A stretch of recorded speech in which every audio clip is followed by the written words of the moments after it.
I want to introduce you to a new way to support your students that'll save you tons of time this college application season. CollegeVine's AI letter recommendation tool is about to change the game for the way you get your students' letters completed. CollegeVine has been around for 10 years, so they've had some time to perfect this tool. What makes it different from other AI generators? This one is programmed specifically with high school counselors in mind and knows the questions to ask you to get the right voice, the desired length of the recommendation letter, and the perfect personal touches to match your writing style. Oh, and the best part? It's free. I promise, you're going to love experimenting with the way you write letters of recommendation from here on out. Head over to counselorclick.com/collegevine to get started with this free tool today. In my opinion, December is a great time for re-airing a popular episode from this past year. At the time that I'm recording this, there are some episodes from last year that are still crowd favorites, but I wanted to re-share a standout favorite from this year, from 2023.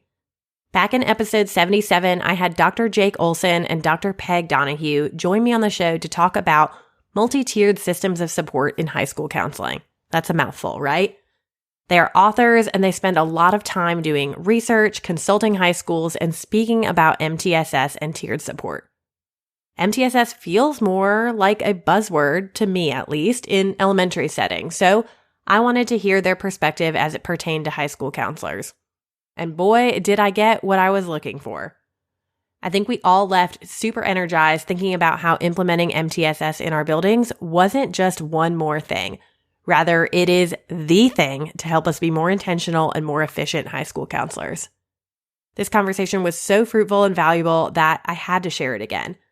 I think a lot of you must have agreed with me because this episode was so popular. So, without further ado, let's listen to 2023's most listened to high school counseling conversations episode.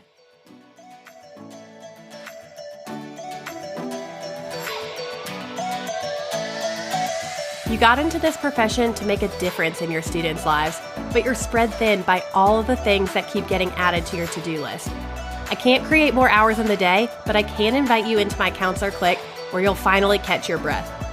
Come with me as we unpack creative ideas and effective strategies that'll help you be the counselor who leaves a lifelong impact on your students. I'm Lauren Tingle, your high school counseling hype girl, here to help you energize your school counseling program and remind you of how much you love your job. Welcome, Dr. Jake Olsen and Dr. Peg Donohue to the show. We're excited to get to talk about MTSS and hear how that applies to the high school setting. I brought, I would say, two of the most specialized people that I could find for y'all in this with highly extensive backgrounds in researching and speaking and writing. And I'm just pumped to have y'all on here because this is it's hard to find people to talk about high school things. You know, we get an elementary school expert in to kind of relate it to high school, but y'all have experience with high school and I'm really excited to hear from y'all. Will y'all tell us just a little bit about your background? I know I gave an intro to the audience, but maybe like what you have done a lot of research in, what you like to study and kind of what you're doing now as your role with school counselors. Sure. Well, thank you for having me. So I coordinate the school counseling program at Central Connecticut State University. Go Blue Devils. I'm really proud of my students. They're amazing people and my colleagues are awesome. My main areas of research are born out of the 16 years I spent as a school counselor, 2 in California and 14 in Connecticut, where I really became a systems thinker. So my dissertation was about PBIS and school counselors, and a lot of the work I've done is about aligning MTSS and school counseling with some emphasis on social emotional learning and universal mental health screening. Dabbled a little bit in tier 2, although that is Jake's territory. I just love working with our collaborative school counselors for MTSS, which is how I met Jake. Awesome. Jake, tell us about you.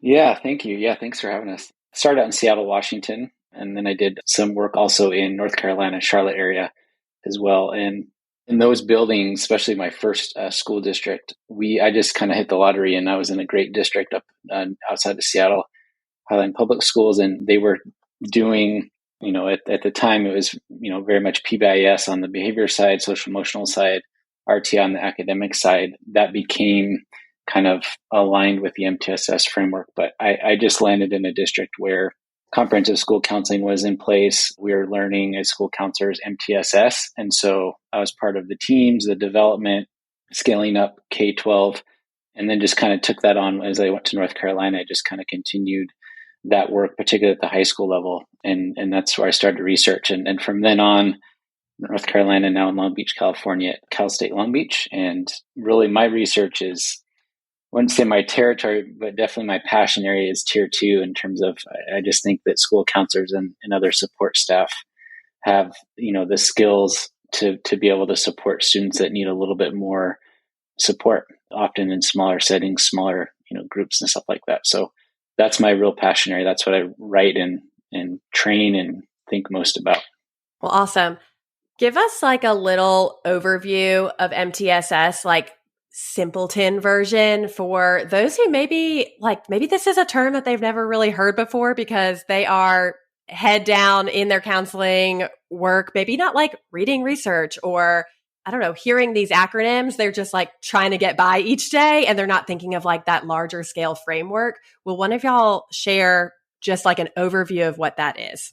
I can jump in. I think we can both do this. And if I miss anything, Jake, you can add on. I think in the shortest version of this is that MTSS is a framework that helps us be effective and efficient with how we identify and support kids who need academic, social, emotional, or college and career development support. So this is a framework that's borrowed from public health, where we think about what do we do for all students in the school? So what does everybody receive? How do we identify students who need that small group support for a targeted intervention? So that would be tier 2. And then those students, even after the supports of tier 1 and tier 2 are still struggling in some manner, get tier 3, which is intensive one-on-one support. And essentially, the things that undergird this is data, systems, and practices. So when Jake and I go out and do training, we're working with school districts or schools or, we love to do interdisciplinary work supporting school-based mental health teams because school counselors don't work in isolation. But we're talking to them about what data they're looking at, what data are they concerned about? Are they approaching things using culturally affirming practices? Do they have redundancy? And then what kind of systems have they set up to, design and implement their tier 1 for all students and identifying the kids who need the tier 2 intervention? So what's their system? And then, how do we identify evidence-based supports on all levels, but certainly in tier 2 and tier 3, so we can do that brief solution-focused, effective work. So I don't know, Jake, did I miss anything? No, I think that's so well said. I think the two things that I would just add that I do in any training, class, conversation, whatever it is, when that question's asked, kind of what is MTSS? And I think it's important for us to know that, like I said, it's a framework. So it's an approach to providing supports and doing prevention work, right? So we often look at the triangle and we see tiers 1, 2, and 3. And I just think it's really important that as an approach, we remember that it's not a type of kid. So it's not a tier 1 kid, a tier 2 kid, a tier 3 kid. What those tiers really mean is a level and intensity of support. So tier 1 obviously is preventative because every kid in the school is getting, core instruction and prevention work and kind of that school climate stuff. And then the tiers of intervention are different levels of intensity of support. And so I'll hear all the time, tier 2 kid, tier 3 kid. I know what people are saying, but really, the intention behind the framework is it's an approach to supporting kids, not kind of a type of kid that goes into a concrete kind of step along the tier. Right. And the student can move up and down. So it wouldn't really make sense to call them one type of tier or something. Peg, I love what you said about like the framework being just a way to be more effective and more efficient, because especially in the high school, I just feel like, everywhere, but our time is so limited that why would we not want to do things the most effective or efficient way? It's like, if there is a better way, let's do it. If there's a better way to serve our students, it can sound intimidating though, because that could be like this whole comprehensive program that we don't have yet. Like, where do we start kind of thing. But it makes sense what you're saying, that this is borrowed from healthcare. We're responding to things. We're making sure everybody has the education that they need to find success. And then we're triaging it out so that we can help the kids who need it, who have the highest needs right now, just on that pyramid. Exactly. Let's talk about elementary, middle, high school. Like high school these are the people who are listening right now are high school counselors. So what makes implementing MTSS in a high school setting different from elementary or middle? Because maybe I don't think we're talking about it enough in the high school setting. Yeah, I can start it. And I agree. Oftentimes it's, when implementation happens in a district or state, it is K-12 and it starts with K and scales up. And I think a couple of reasons. Number one is, in a high school, obviously, especially big comprehensive ones, there's just a lot of kids, a lot of staff, right? And so that's the system, and this is system work, right? So we have to set up things where the staff and the kids and the families are on the same page with school-wide expectations and how we're going to create a climate that's, conducive to safety and learning. We're going to, school teams are going to be established to look at data. And so all these things require people to be on the same page and have some buy-in and some interest in making it all work. And so I think with high school, there's a lot of staff, and oftentimes, at least high schools I've been in, physically people are in different silos and buildings oftentimes, and we don't always do a good job anyway in education of kind of communicating and talking across those areas. And then just the number of students, I think, there can be thousands of students in high school. And so to have a caseload that's manageable and be able to kind of, support students with those direct services, groups, classroom stuff, but then also do all the other stuff that we do as counselors, it just makes it that much more, we have to be more intentional. And so I think the other thing, just really quick too, is, obviously the developmental is different, and that's, we know that, but I think in my experience, the adults in the building in high school tend to be different in terms of their philosophy of being in high school, right?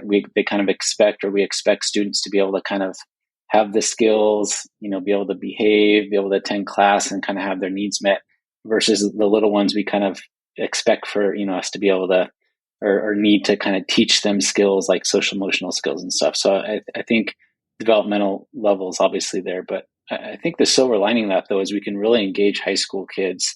That's a big difference that I've seen, is really engage them in the work of MTSS. So what are these school-wide preventative expectations, supports, events that they want and need to be healthy, to be productive learners?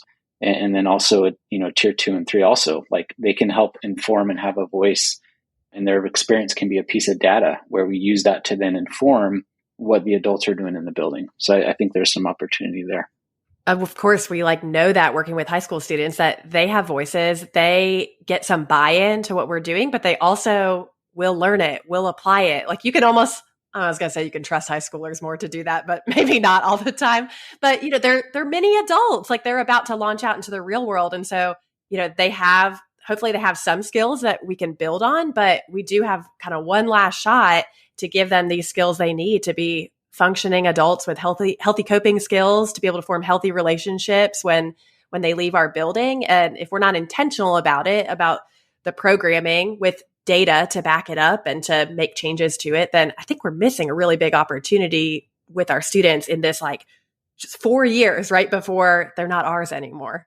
I just wanted to piggyback on what Jake is saying about student voice and high school, because I think one of the things that's really important to any educational reform, any systems work, is that we're doing it in a way that is culturally sustaining and culturally affirming.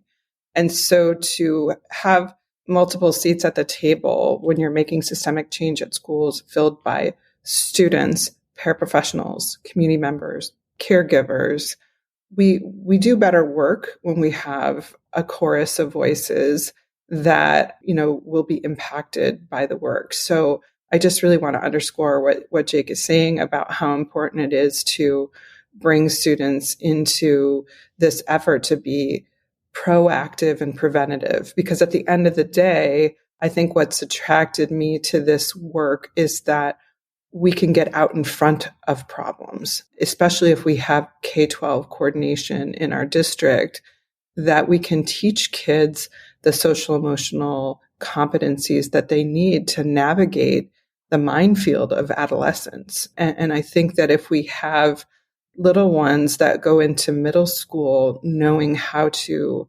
articulate their feelings and manage their big emotions and identify what's going on in their peers and look after their peers in ways only kids can do, then they're better equipped and more available for learning as middle schoolers. And likewise, if we have intentional supports in middle school to help kids in all three domains of academic, social, emotional, and college and career development, they're that much more prepared to enter high school with those strategies and supports and knowing to go to school counselors and others when they have challenges. And I think now more than ever, where we have students who have missed out in, significant years of development, no matter where they were when COVID hit, we're definitely seeing students coming to high school presenting like seventh graders and kids going to college presenting like sophomores in high school. And that mismatch of the demand of the situation, academic, social, and whatever, and the actual maturity level is creating huge issues around anxiety and depression and people dropping out. So I think that, one of our colleagues, Dr. Jen Betters-Bubon, just, when we first started working together, she said, aligning our school counseling with MTSS just makes sense. Definitely. Puts us at the right table and helps us to be part of school improvement. So those were my thoughts. Yeah, that's so interesting to think about, just from the loss of skills almost that they're having, like the gap. And that's scary. That's like, okay, now we have like double work to catch them up to where they should be and then make sure they're prepared for what's next. Peg, can I ask you a follow-up question on almost like the cultural competency, having all those voices at the table? Let me give you an example and you tell me if I'm like really off or something you would add to this. So when I was at my high school, we tried to do this for our advisory council, where everyone around the table almost like fit a specific role, where maybe they didn't know that, but we were intentionally trying to find, like in our student population, we wanted students who looked different, who we knew who had different socioeconomic backgrounds, but also someone who went to the Fine Arts Center, someone who went to the Career Center, someone who is an athlete, someone who was an average student, like the C student who goes along throughout their day, the high achieving student. I mean, I think we had 4 students, and then we had a 9th, 10th, 11th, 12th, and tried to we knew them enough that we could say, hey, they're going to have some valuable input, and this is kind of their background. Is that the kind of stuff that you're saying, like have everyone different around the table, because they all bring something different when you're planning your programs and stuff? Yeah, I mean, I really think that's true. And from being a high school counselor, I think being transparent and authentic with students about why their voice is being lent to this effort is best. It means kids can figure out in a half a second if you're not being authentic. Right. So, I think anytime that we include student voice, whether it's having them on an advisory committee or doing a focus group or doing a survey, we are saying to students, you're important. There's a big uptick in the use of youth participatory action research in school counseling, YPAR, where you engage students in identifying an area of school improvement and having them design, the intervention or the program and collecting data about it. And I think anytime we can empower students to look around, look outside of themselves and say, how could we be doing better? Because schools are dynamic, changing, environments, and what worked last year might not work this year. And so I think that empowerment of saying, this is your space, this is your time in high school. How do we improve it? Not only for you, but for the kids coming behind you. And I would imagine, being asked to lend that voice can really set students on a trajectory of feeling like I could improve my college campus or my workplace or my military brigade or whatever that collaborating together and sharing voices. And I think every school should be doing focus groups with their seniors and saying, what did we do well? What could we do better? And, what would you want for your younger siblings that you didn't get a chance to experience? We need to be accessing this very valuable resource of our seniors as they walk out the door. They've got a lot to say.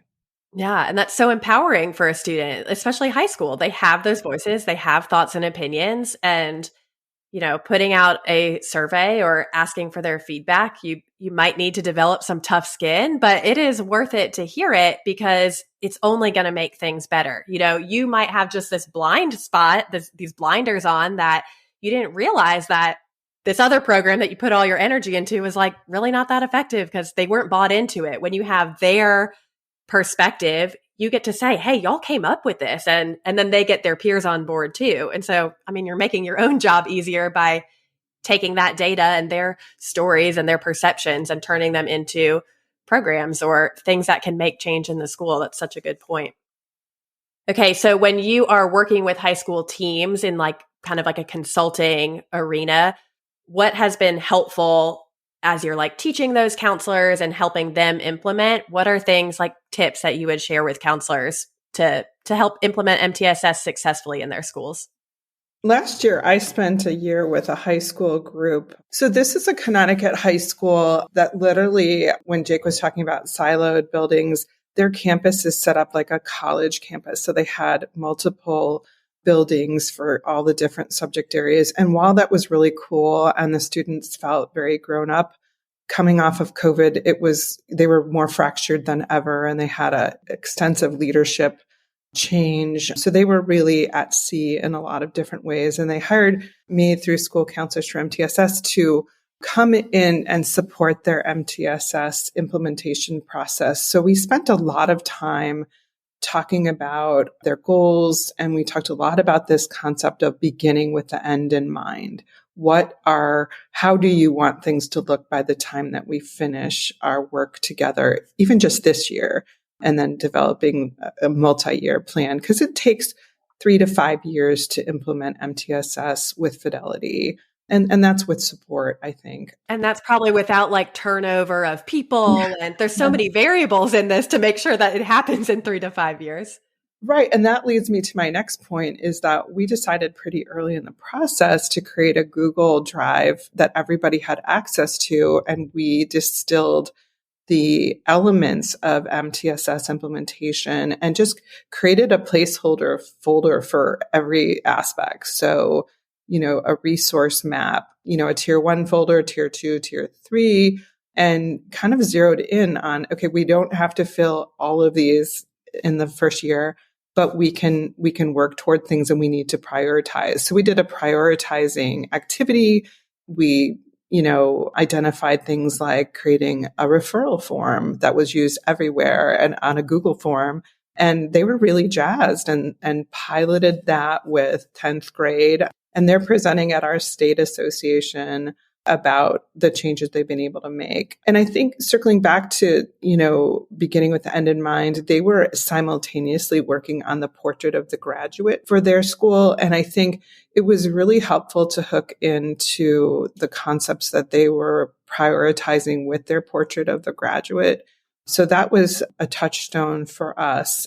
And we did an activity early that we do a lot in our trainings where we, create empty triangles with, the 3 domains: social, emotional, academic, and then college and career, and just kind of take inventory of what do we do for all, some, and few using multi-tiered systems of support. And, anytime we go to a school, we're able to say, you're already doing so much. This is not one more thing. This is about organizing and being intentional. So I think the main things that helped us was recognizing that this is hard work. I liken it, making change on a high school to, changing the trajectory of a cruise ship. Right. It's not easy to do. This is hardest to implement in the high school level, but with administrative support and, everybody trying to row in the same direction, and coming off of COVID, this idea of meeting kids where they were and being proactive and preventative. But I think having the shared Google Drive, thinking about aligning with the portrait of the graduate, starting small in different areas, piloting pieces, What they then piloted the second year after we were done was a structured study hall for kids who were struggling. And they were a little nervous about that. And I came back in the fall and helped them out. But they've done a beautiful job with that, which is going to be part of their implementation. So I think those things have been kind of the core pieces. But I think the most important thing that we did, because I was to come every month, was I invited the idea of having an MTSS task force that had, multiplicity of voices that would meet in between our trainings and provide leadership opportunities for folks, but also to help plan what I was going to do in the next training. And so that task force, I'm really proud of them because they've continued to meet as a professional learning community. They've, distributed roles. I hope by now they've presented in front of their administration. So, whenever we go to a high school or any school, we're trying to help them think about what would this look like here in order to best meet our students right now. So it's a very contextual implementation and it's a complex process, but when you break it down into phases, for them, phase one was a referral form and connecting to the portrait of the graduate and a structured study hall. And then they really wanted a deep dive into learning about tier two and having a high school system that worked for tier two, looking at examples. So Jay came in and did a session with them on tier two. So, just leveraging resources and looking at who is in the building that can help make this happen. And I'm really proud of the group. They did a fabulous job. It was really cool that you just gave examples of like the things that they started small with, because I hope that anyone listening is like, okay, yeah, we don't have a good system for referrals. We need to get that in place. I mean, that feels very doable as a starting step, but would totally change how your systems worked in your school and how students got to see the counselors so that you can do counseling. Like that's what we're all trying to do, is be able to have direct time with students to make an impact on them. But if we don't have those initial things set up, like we're not going to get there. I loved how you said about how they use their profile of a graduate with the end in mind, because then that takes, even if you have 100 ideas and you're trying to narrow it down, you say, okay, does this fit into that picture? Does this align with the goals that we're trying to get to? Because not that that's not a great idea, but like this year we're concentrating on this piece of it. And so maybe that's not what we're going to implement right away, but like, let's table that and try it next year, next semester or whatever. But so that we can do it in bite-sized pieces and that administrators are not overwhelmed by all the change and teachers aren't overwhelmed by all the change. But I think that's hard for counselors to be the ones who are saying, hey, this is the change we're making in the school. But if they can do it in smaller steps and more bite-sized pieces, they feel confident behind it. They know it's going to better their program and ultimately better their students. Jake, do you have anything to add to Peg's answer there?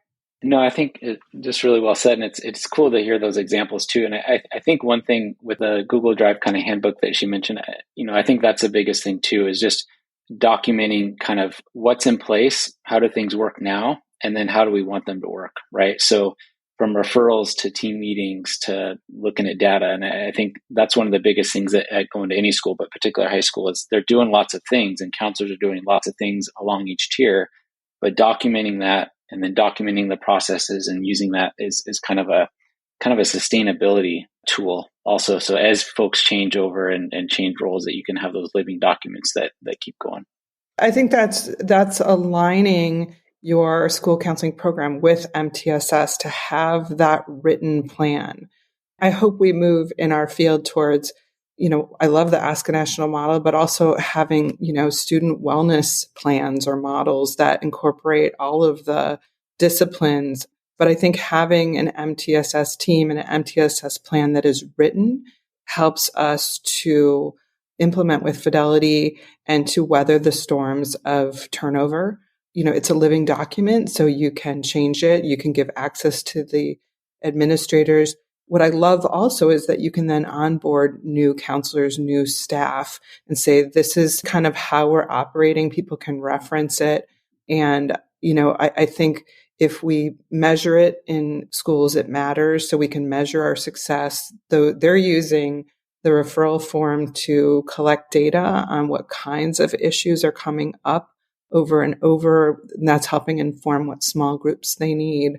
So I think that administrators came to as many of the trainings as they could, but they have the buy-in because at the end of the day, they're answering to the school board, sharing how are you reaching the goals that are on your graphic for your portrait of the graduate, because we're trying to help kids walk across the stage with a sense of efficacy, with a sense of belonging, that they felt like they were part of things, and with hope for what their future holds, hope for the sense of whatever my post-secondary plan is, that I can achieve this. I can find another circle of support at my place of work or my college or in the military or my trade school, that knowing that we don't achieve any of these things on our own. So I think the thread to pull through it is, what do we want kids to be feeling when they walk across that stage? What do we want them to be able to look back on?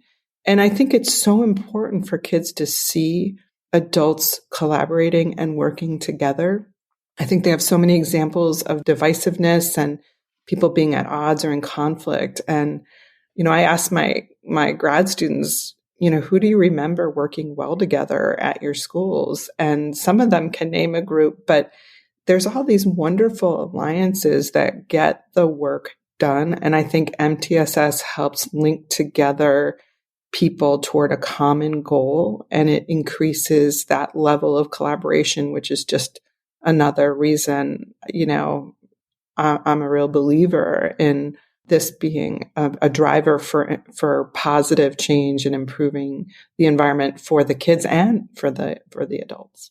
Definitely. And if we're not using everyone in the building for the gifts and abilities and skills that they have, we're putting work on ourselves that maybe we're not even equipped to be doing as counselors. Like, if there's someone who's better at this aspect or who has knowledge of this, like, let's bring them in, because they're going to thrive in that setting too. It's like putting the right people on the right seat on the bus, right? And then, Jake, when you were talking about just how high schools are different, where people and the building can be siloed, like you can just sit and work by yourself if you wanted to, and no one might even ask you what you're doing.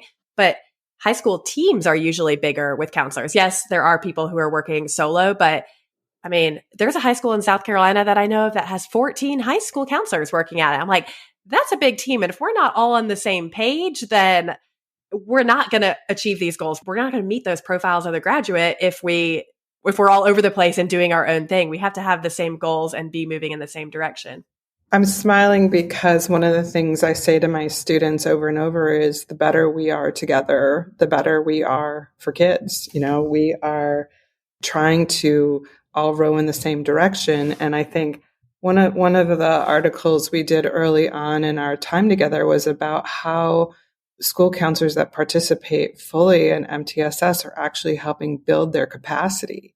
We don't leave our grad programs as wonderful as we are at Cal State Long Beach and CCSU. We can teach you things, but a lot of this becoming process for school counselors in the first 5 to 10 years in the field, you have to be out there doing the work to really acquire the skills. So you don't leave graduate school having your toolbox full. You've got your core competencies, but I think the best training I got as a school counselor was, in PBIS. And when I became a PBIS coach outside of graduate school, that was, it just made sense. And it made me feel like I was effective. And at a time when a lot of people are burning out in school counselor jobs and teaching jobs, people leave jobs because they don't feel like their efforts are recognized or they're making a difference. People leave jobs because they have a values conflict with what's happening in their building. And so, MTSS isn't the, silver bullet for everything, but I think that it's a helpful approach to not only improving collaboration, but helping people feel like their efforts are making a difference, that they're growing professionally, which I think is an important reason we all get into the education field, to continue to grow and learn. So, I think there's an important reference point when we're trying to convince the team or cheerlead, why put all the energy into MTSS? And I guess my answer to that is because the kids that we serve have complex needs and they deserve it. And we deserve to feel like we have the tools and strategies that we need to make the difference and be intentional as we work proactively and preventatively.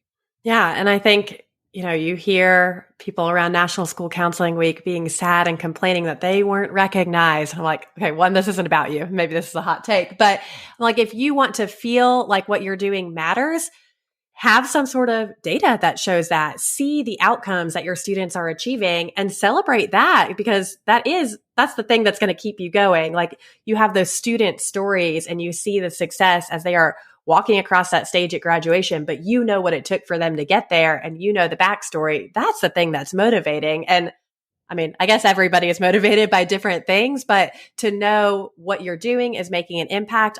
I really think that's why most people get into this to begin with, not to be recognized with flowers at National School Counseling Week. I know that feels good, but it's about the impact that you can make. And with the right MTSS structure implemented, you're going to get more of that. And you're going to be able to keep moving forward because you're going to be encouraged by the growth of your students. Okay, so y'all mentioned Google Drive and kind of getting some systems in place there. Jake, can you tell us like what other resources would you give specifically to high school counselors who are looking to have a better grasp on an MTSS system in their school? Yeah, I think of two things. I think, in terms of, their world and their building, and I also think of kind of outside resources. So I think, in terms of if you're, a school counselor in your building, starting with, what folks, what expertise, what resources do we have in our school amongst our staff, right? And then going out from there, I can remember a special ed teacher, a fellow school counselor, a school psych, a lead teacher, an admin that really just were champions around this work. But then going out to the district level in terms of, again, expertise and resources, and certainly going out to regional and state, associations and folks that are in higher ed that are doing this work. I think also on a more practical level too, and I can think back to myself, one of the reasons that the four of us and others at School Counselors for MTSS came together is because we were school counselors in the building doing school counseling, doing MTSS, and we got out in higher ed and we kind of looked around the nation and said, where are people at? Who else is thinking about this and passionate? And so it kind of grew from, Peg, Jen, and Emily, and I kind of, was later in that group, come out of my PhD, and we've added other collaborators. And I think the whole point of that was really to say, how can we do exactly what you're saying, is how can we engage and help more folks understand what MTSS is, what alignment is, why does it matter, why is it important? And can we, have a website where stuff is up there? Can we do some, put some presentations up there? Can we do some free webinars? Can we have links to stuff? And so that's really where things started in terms of, the website, is just how can we get stuff out there that's free? And then Jen Betters-Bubans and has done an awesome job with social media. And that's, as you know, a great way to get out information and stuff that's accessible, bite-sized. And so again, I think going to places like that has information and starting with some of those core presentations. And I know folks don't have time to read articles in the buildings, but there are some really, 2 to 3 really good articles that this group has done that really break down what is MTSS, how do we align what we do. And then once you have that basic understanding, you can continue to add to that through webinars, through presentations. That's kind of that self-learning. And then from there, it's getting together with people in the building. And we've done this where then you start having conversations about how do we make sense of this? What does it look like for us in our setting? And then if you can add any kind of training and ongoing support, again, at the building, district, or regional level, that's kind of icing on the cake.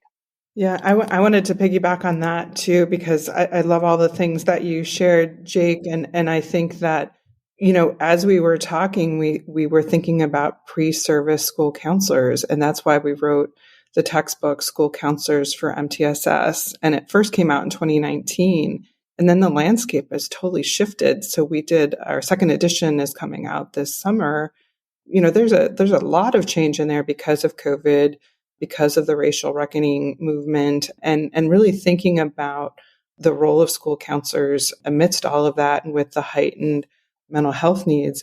And then we did a book for the American School Counselor Association, which is a resource that maybe your listeners might want to access. It is called Making MTSS Work.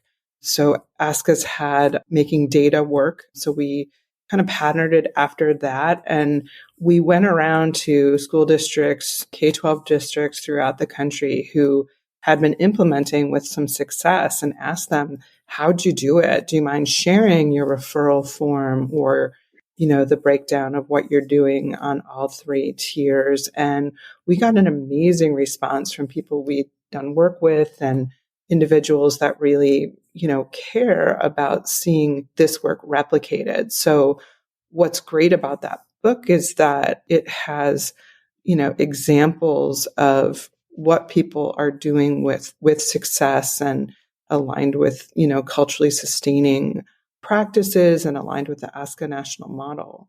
But I think a good starting place for anybody who's thinking about broaching the subject is, ASCA has a position statement on MTSS. It's well written. It's been updated. It leads you to some of the articles that Jake was talking about and some of the foundational research in MTSS. And then we have a nice collection of evidence-based interventions, specifically tier 2 interventions that are free for people to use. And I'll mention two. We just mention these all the time, but out of the University of Michigan Medical School, they created an online resource that's very effective with high school students called Trails to Wellness.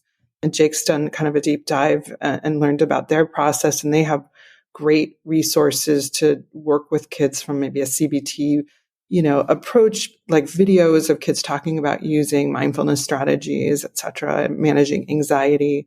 And the other one that we recommend a lot is the Center for School Mental Health throughout the University of Maryland has amazing supports around screening, and they have a great conference. And I'll mention one more, and that is the Milwaukee Public Schools did an amazing job putting together social and academic instructional groups, SAIG, which are totally free online and anybody can access them. And so when we teach about MTSS in our classes, I assign my students to look around on those websites and look at evidence-based practices that can help inform the work. So there's a plethora of resources out there, and, state guidance around MTSS and school counseling is starting to merge. Like my state of Connecticut, MTSS is mentioned in our state framework. I think that's something we're going to see more and more of. So I think on the state level, recognizing that, what are the guiding documents about MTSS and school counseling? We've been invited to do pre-conference training at state association conferences. So, there's a lot of resources, and we welcome people to come to our website and, ask a question about an aspect of MTSS or ask about training that we might do. So there's a lot of resources out there. Hatching Results has been doing a lot of training around MTSS. So we've got colleagues across the nation that are really engaged in this work and very committed to it. And we hope that the resources we've created through our textbook and through our ASCA publication and through our website are helping people find this to be user-friendly, more accessible. And there's folks making MTSS work as a professional learning community. And we're hearing that they're having some really nice success with that. So we're all about making this accessible to as many school counselors and school-based mental health teams as possible. Well, don't mind me. I'm over here like typing down all these resources because I'll put them all in the show notes because those all sound awesome places to start. Yeah. Jake, you said like so much of this is you have to have this desire for self-growth as well. Like you can't sit here and listen to this and be like, yeah, I wish there was MTSS in my school, but like it's never going to happen. I mean, just with anything, if you hear as a counselor like a topic that you might be passionate about or sounds like it could work in your school, okay, like y'all have already said, a lot of people are already doing this. It's working places. So like dig into reading some of the things. And you didn't give yourself enough credit. You're saying nobody's reading those journal articles. People are reading journal articles. Like they just have to hear like a little bit more and say, oh yeah, I do want to go deep dive into that and hear some examples. I think that's one of the coolest things. I've read the ASCA, the Making Data Work one, and I think yours sounds similar in hearing examples of what people are doing at other schools, because that in itself feels like a mini professional learning community, even if it's just me in the book. Like I say, wow, they did that. Okay, I could tweak it this way and do it at my school, because the students are different, the admin's different, just the population, the parent input is different. So everywhere. But when you hear somebody else's idea, that's just the energy that you get from going to a conference or sitting at lunch, listening to the keynote speaker at your state conference. Like you come home with new ideas, not necessarily to implement the exact same thing that somebody else did, but just what's going to work for your school. And I think counselors are really good at being adaptable and flexible. Like if someone's going to make some changes in a school, it's going to be the counselor versus really structured teachers who like that rigidity of their day. Counselors are good at this already. So let's take some new ideas and make our school more effective and efficient for the students. There's a quote that we use a lot in our training by Margaret Mead, the anthropologist. It says, "Never doubt that a small group of thoughtful, committed citizens can change the world. Indeed, it is the only thing that ever has." And I think that, if you build alliances in your school and you want to work smarter, not harder, because there's no way there's a high school counselor out there that can work harder. Y'all are right. Everyone's doing it. You're superheroes in my book. I have a high schooler who's finishing up this year, and his counselors are great. And I think that it's just important to think about the professional alliances. You can't get everybody on board with every initiative, but you can pull together the initiatives that work best. We added a chapter on braiding initiatives together through MTSS, like restorative practices and SEL and, the academic supports we're putting in place and our college and career readiness efforts. If we can braid them all together and think about, how do we orchestrate or combine these efforts so that we're creating the best possible environment for our students to learn in and for our faculty to teach in. And I think whenever we can create a learning environment for our colleagues as educators, that investment deepens despite all of the challenges and difficulties. I think if people feel like they're growing, they'll stick it out. They'll put the time in. It's complex work, but it's really rewarding. Jake's doing some work out in the West Coast, throughout a year, with a grant. And it's just amazing to see, even amidst the challenges everybody's confronting, that there's an investment in that effort. They want to row in the same direction, don't they, Jake? Yeah, such a good point. Yeah, that's just well said. Jake, will you share with the listeners where they can connect with y'all or find some of the school counselors for MTSS resources if, they enjoyed this, they want to go deeper and hear more of the work that you all are doing?